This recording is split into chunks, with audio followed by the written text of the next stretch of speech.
seja bem-vindo a mais uma entrevista aqui do Tempo e Dinheiro. Hoje vamos falar sobre a sucessão no agronegócio, sucessão familiar. E é lógico, esse tema que deixa muita gente ainda para um segundo momento essa discussão, deixar para depois, mas hoje em dia é muito importante de que todas essas situações sejam resolvidas, deixadas praticamente planejadas antes de qualquer tipo de problema que venha a ser ou tenha ocorrido numa empresa familiar.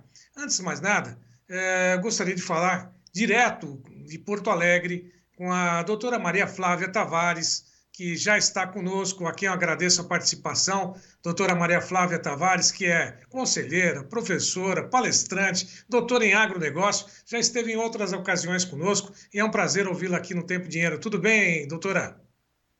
Boa tarde, Braga. Tudo bom? Tudo bem, tudo ótimo por aqui. Frio, mas está tudo bem. Bem frio. Exatamente, ia perguntar como é que está a previsão aí, pelo menos para hoje, uma semana com muito frio em Porto Alegre também, né? Sim, aqui está muito frio. Começou, veio uma frente, né, um ar polar, né, judiando, né, ainda mais os gaúchos, né, estão sofrendo tanto, né, com essas chuvas, agora com frio, né, aqui está bem difícil aqui no sul, sabe, Braga? Está bem complicado mesmo, mas está bem É, frio. e essa questão toda, né? Nós tivemos o SOS Agro, esse movimento que foi ou tomou conta das ruas aí no estado, principalmente em Porto Alegre, dessa ajuda prometida que não chegou à maior parte dos produtores, uma medida provisória que, na verdade, não atende às necessidades dos produtores. Nós tivemos a tragédia climática, a chuva em várias regiões, um endividamento muito grande dos produtores, principalmente aí do estado. E quando a gente fala sobre essa situação, muitos acabam desanimando, falando: opa, vou deixar a atividade, vou fazer outra coisa, vou para outra área totalmente diferente. Mas não, né? O produtor ele é persistente, né? Ele vai adiante, ele vai em frente, porque não tem outra alternativa. Às vezes essa empresa familiar vem de várias gerações, né? E para poder deixar simplesmente uma atividade não é do dia para a noite e muito menos sem fazer um planejamento, não é isso, Maria Flávia?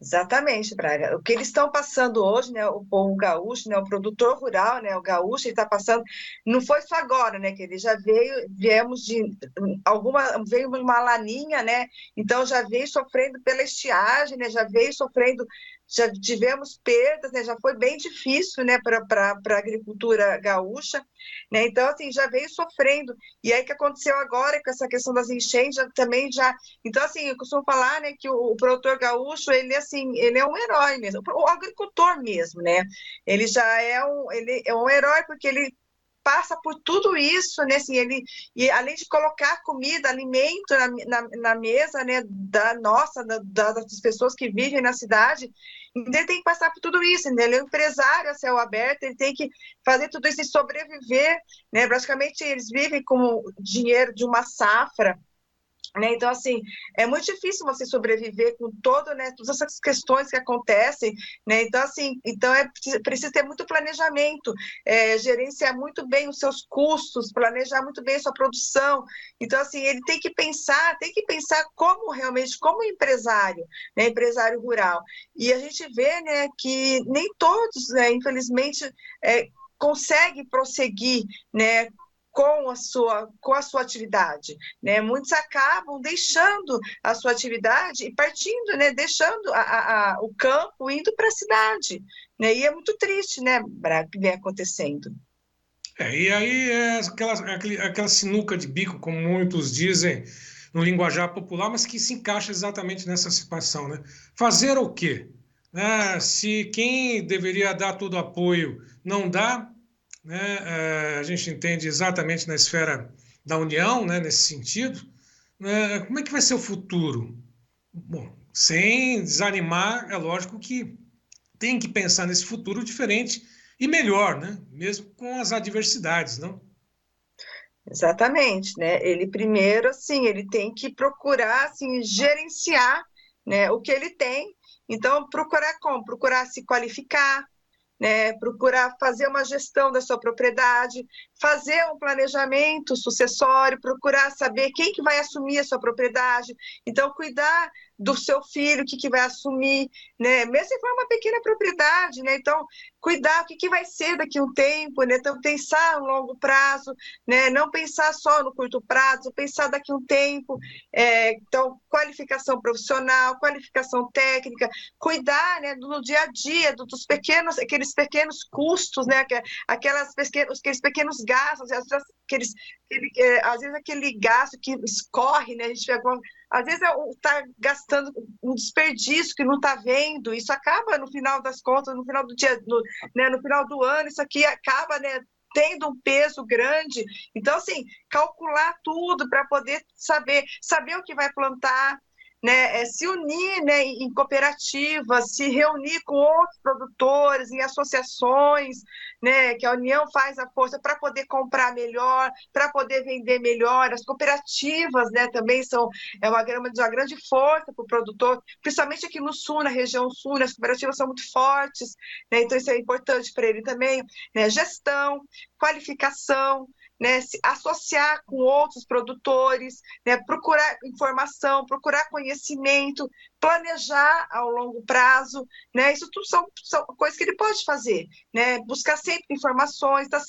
participar de feiras, participar sempre de cursos, são coisas que ele pode fazer, né, que faz parte do alcance dele, né, Braga? Essa troca de experiências, não ficar com um molusco, né, dentro, fechado no próprio ambiente, sem abrir os olhos e ver aquilo que o mundo, né, mesmo que seja na própria região, oferece, né, essa troca de informações, de experiências que é muito importante. Agora, quando se fala de sucessão familiar no agro, ainda é um tabu ou não?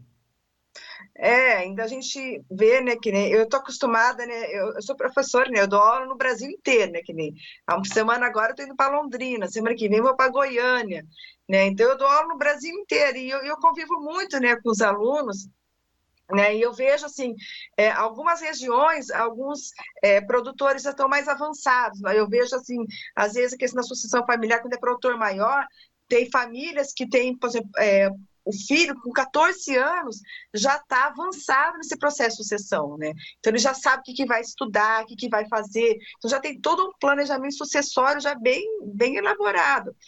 Aí você pega, tem famílias que não, já é mais organizado. Então acontece também, que eu já vi muito aqui no Sul, que às vezes o pai, né, acaba assumindo tudo e os filhos vão fazer tem outra atividade, vão ser dentista, vão ser, por exemplo, vão ser psicólogo, nada a ver com o campo. Aí depois, a hora, infelizmente, que o pai falta, né, que cuidava da propriedade, aí quem vai assumir essa propriedade? Né? Então, ele não tem quem assumir. Então, é aquele filho que quer voltar para assumir, ele não tem essa qualificação, né? Então ele acaba vendendo, né? Então tem um dado muito importante que uma vez um aluno me falou, que aqui no, por exemplo, na região sul, 70% das propriedades são por herança, né? E as pessoas que vão assumir, eles não têm essa capacidade para assumir qualidade técnica. Então, o que acontece? São vendidos, essas terras são vendidas, né? E a gente vê isso aqui, né? Que muitas eram grandes áreas, agora estão sendo vendidas. Então, assim, por quê? Porque não é todo mundo que vai assumir, consegue assumir. E muitas vezes também o pai, às vezes ele não quer passar o bastão, né? Ainda não é a hora do meu filho assumir. Eu vejo muito isso, né? O filho fala assim, não, eu quero assumir. Eu falo para meu pai que eu estou preparado, mas meu pai ainda não é a hora, né? Ou o avô, ainda não é a hora. Então, assim, é algo que você tem que começar a fazer, né, desde pequeno, né? Então, assim, tá preparando. Algumas marcas já estão trabalhando isso, né? Algumas coisas trabalham com as marcas, com as crianças, assim, mas assim, é algo que tem que estar sempre pensando, né? Porque isso vai chegar, né? Um dia vai chegar o dia de assumir a propriedade, né? O dia de fazer, esse dia de chegar, de trabalhar. E se você pensa no futuro, né? Então você tem que pensar nisso também, né? Não pode ser um tabu, porque um dia vai ter que se assumir, né? A gente não vive para sempre, então tem que ter. E se você pensa como uma empresa, e na empresa também tem que ter esse planejamento, essa sucessão. Então você tem que também estar sempre planejando, né? Quem vai assumir, quem vai assumir que posto que vai ter, qual é a função de cada um nessa empresa rural, né? Então ainda é um tabu, mas não deveria ser, né, Braga? Porque é uma empresa rural e tem que ser pensada como tal, né? E o que a gente observa dos últimos anos para cá é o protagonismo das mulheres, né, que assumem cada vez mais esse papel, né, na ausência do marido, aquele que era o braço, né, o principal, o dono ali da propriedade, que junto com a esposa, com a mulher, companheira, tocava os negócios, os filhos iam estudar, como você mesma disse, né, em outras áreas, não tinham afinidade com uma possível herança nesse sentido. E as mulheres assumiram esse papel. Tem muitas mulheres que estão nessa liderança, nessa sucessão familiar. Está sendo mais comum hoje em dia ou não? Sim, eu vejo muitas mulheres assumindo, mulheres na ausência do marido e mulheres que têm o marido também, estão um lado e às vezes um papel secundário, elas estão realmente à frente, né? Vejo muitas mulheres, né? A gente vê grande, você pode perceber, né? Tem os congressos hoje, né, de mulheres do agronegócio, né? Hoje a gente vê as cooperativas já dando um papel de destaque para as mulheres nos conselhos, né? As empresas dando destaque para as mulheres também. Hoje vê o papel, né, das mulheres como vem crescendo.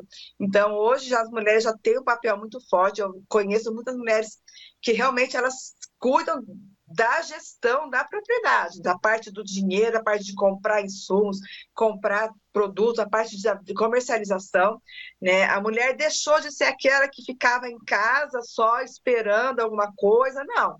A mulher foi, vai, quer saber, ela compra, ela toma ela dá, né, as ordens, ela toma as atitudes, e realmente a mulher hoje tem uma participação muito importante. E muitas vezes o marido que tem o papel secundário. Agora, uma pergunta para poder finalizar contigo. É um processo caro, demorado, requer exatamente a atuação de quem? De um consultor para poder estabelecer tudo aquilo que é possível? Como é que funciona?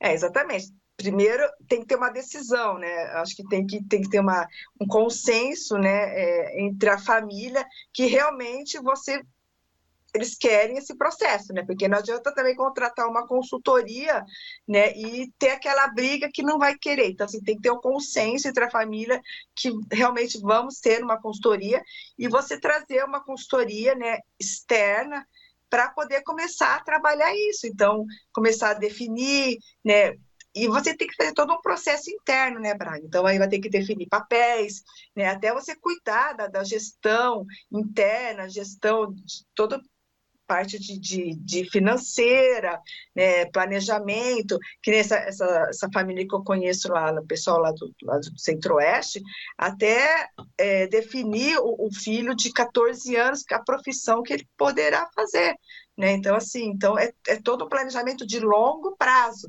né? Trabalhando família e consultoria, uma coisa bem, né, uma simbiose mesmo, uma coisa bem junta, mas trabalhando junto para a gente poder chegar no fim, onde que quer chegar, né? Então, assim, é algo que tem que ser uma consultoria externa, mas a primeira coisa tem que ser o quê? A família tem que estar, não, vamos fazer, nós queremos isso, para não ter, porque não adianta chamar a consultoria e depois eles, na última hora, resolver desistir, né? Então tem que realmente estar, né, a fim de fazer mesmo. Agora, você chamou a atenção de um detalhe aí no Rio Grande do Sul, diante de tantas dificuldades, estiagem, problemas climáticos, problemas com dívida, né, às vezes problema com os preços das commodities, né, que a gente sabe que tem uma variação, uma oscilação muito grande, requer um planejamento muito sério, né, muito afinado, né, naquela planilha, o que, para onde está indo o recurso, como é que vai ser aplicado, se está gastando mais, menos, tem que ter um planejamento muito sério. Quer dizer que tem muitos proprietários, muitas famílias que estão deixando a atividade aí no Rio Grande do Sul. Como é que é? De onde é essa informação? Né? Um comentário de 70% das famílias praticamente desfizeram das propriedades, é isso? Conta para a gente, Flávia. Elas recebem por herança, né? Ah, As propriedades são recebidas por herança, né? Então já vem da tradição, é uma tradição que já foram recebidas, vão passando de pai para filho, né? Então assim, aí a hora que chega então os filhos assumiam e eles tinham assim já eles tinham eles já assumiam e eles já tinham aquela tradição, eles já poderiam seguir com a tradição. Só que o que aconteceu? Chegou uma época que os filhos já não estavam mais assim aptos para poder tocar aquela propriedade. Né? Por quê? Porque chegou uma época que os filhos falaram assim, não, nós não vamos mais fazer agronomia, zootecnia, nós vamos fazer o quê? Vamos fazer psicologia, nós vamos fazer publicidade, propaganda, nós vamos fazer uma outra profissão, né? E aí eles acabaram vendendo, entendeu? Eles não foram mais assumir e acabaram passando para frente essas propriedades. Né? E a gente vê que algumas propriedades foram realmente vendidas. Ou seja, Então, 70% das propriedades recebidas em herança, os herdeiros não tiveram condições de tocar adiante aquela atividade que foi começada ou começou com os avós ou bisavós, é isso? exatamente, exatamente. Poxa E a vida. gente eram grandes áreas, né? E a gente vê hoje que foram entrando em grupos de empresas, foram comprando, né? Mudou a cara aqui do Rio Grande do Sul, que era. Né? Então, Poxa vida. assim, é um dado alarmante, assim, é um dado interessante, assim, sabe?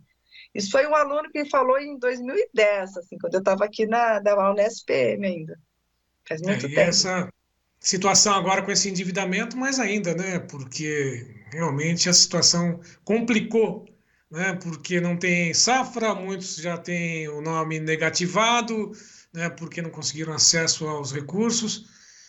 Pode piorar? Pode, porque muitos também acabam arrendando, né? Eles são proprietários, eles acabam arrendando a terra, né, para outros, né, porque eles não conseguem tocar, eles não conseguem produzir, né, por conta própria, eles acabam arrendando, né, não conseguem crédito, né, porque por conta de que eles já vieram de uma laninha, né, já estavam com problemas já de questão de conseguir produzir, então agora depois veio o El Ninho, então já vinham com problema a questão de crédito, então a gente vê que já havia uma situação difícil, né? Então, assim, agora é realmente o Rio Grande do Sul precisa de muita ajuda mesmo. Não é agora só que começou o problema, vinha de antes, né? De muito antes. Né? Então, realmente é bem difícil mesmo, a gente vê. E é um estado que depende muito do agronegócio aqui, né? Então, a gente precisa de muita ajuda mesmo. Tomara que essa ajuda chegue e toda essa questão toda do êxodo, né, seja resolvido ou resolvida, porque realmente é um grande estado produtor, né, um celeiro, né, de alimentos aqui para esse Brasil e para o mundo. Doutora Maria Flávia Tavares, foi um prazer falar contigo. Boas viagens aí por esse Brasil afora, boas aulas e espero que todas as palestras sejam aí disputadas pelos produtores locais para poder acompanhar seus conhecimentos. Muito obrigado, viu? Eu que agradeço, Braga. Até a próxima. Até Até a mais. próxima. Até Boa mais. semana. Bom, Tchau. lembrando mais uma vez a todos que essas nossas informações estão nas mídias sociais, né, nos canais que você já conhece, mas vá lá, se inscreva, né, curta, comente, compartilhe as mídias sociais e avise os amigos sobre o Clube de Assinantes do TID. Aí o João Batista mais uma vez fazendo o convite, o 19 é o telefone do Clube de Assinantes do TID. A todos que estiveram conosco, mais uma vez, meu muito obrigado e até uma próxima.